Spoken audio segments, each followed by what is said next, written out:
We are a relative species.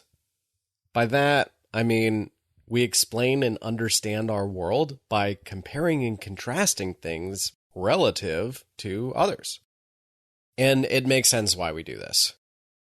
The information overload we experience at any given moment forces us to create shortcuts to function effectively. If a tiger is in the bushes, stalking you until the right moment to pounce, you need to process danger cues quickly and efficiently to assess the threat and take action to get to safety. Our ancestors needed these shortcuts to survive. We need them today. Seth Godin labels this as the lizard brain, and he strongly pushes his audience to overcome the traps and pitfalls these ancient pre-programmed shortcuts that we all have. The shortcut we'll talk about on this episode is social comparison, specifically upward and downward social comparisons. Upward social comparisons are simply looking up at someone you feel is performing at a higher level than you are. This generally elicits feelings of inadequacy and FOMO, or fear of missing out. Downward social comparison is the opposite, consisting of looking down at someone performing at a lower level than you are. This self-evaluation method often serves as an ego defense. Hey, at least I'm not that guy. Okay, so how does any of this fit into mobile home parks? Well, there's always going to be someone ahead of you.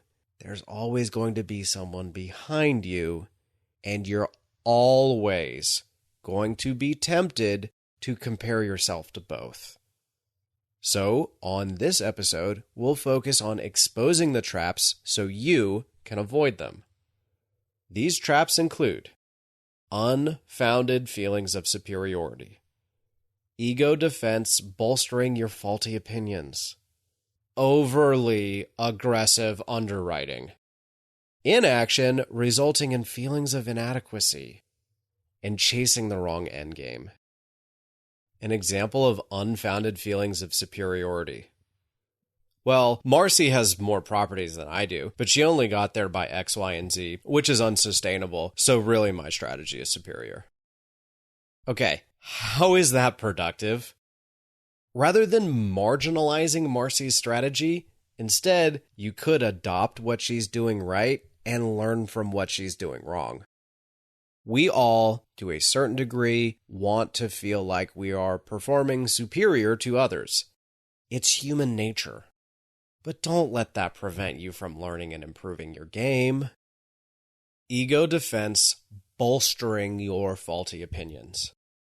Some innocent-sounding, yet devastatingly destructive things I've heard.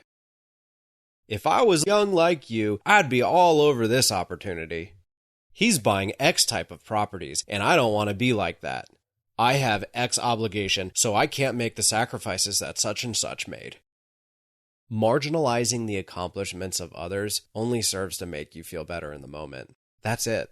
Sure, these thoughts may dull the pain, but then you risk bolstering what amounts to just an excuse and don't take action.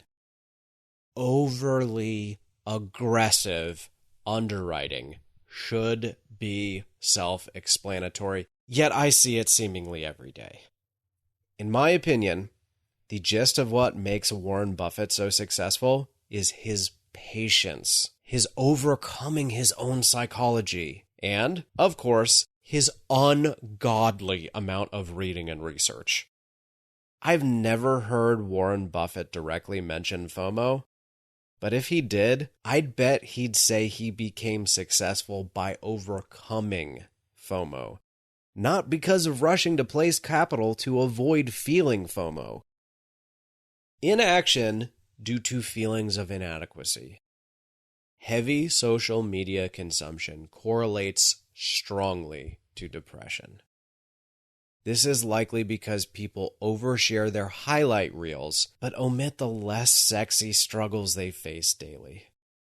This can make you feel like others are finding deals everywhere. Meanwhile, you're sitting here twiddling your thumbs.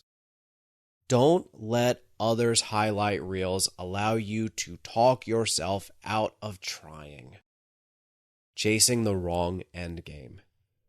Yes, mobile home parks can be outstanding investments and can be everything you think you've heard about them. But there's also a lot you haven't heard. And for this reason, mobile home parks can also turn into a complete nightmare, especially if you get into it for the wrong reasons. No one likes feeling stuck at their job or like they're missing out on some great opportunity.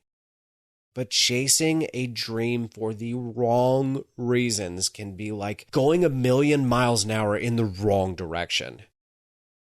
Figure out where you want to go first, then determine if mobile home parks are truly the proper means of achieving that dream. To conclude, everyone faces the lizard brain. Overcome it. Don't be its slave.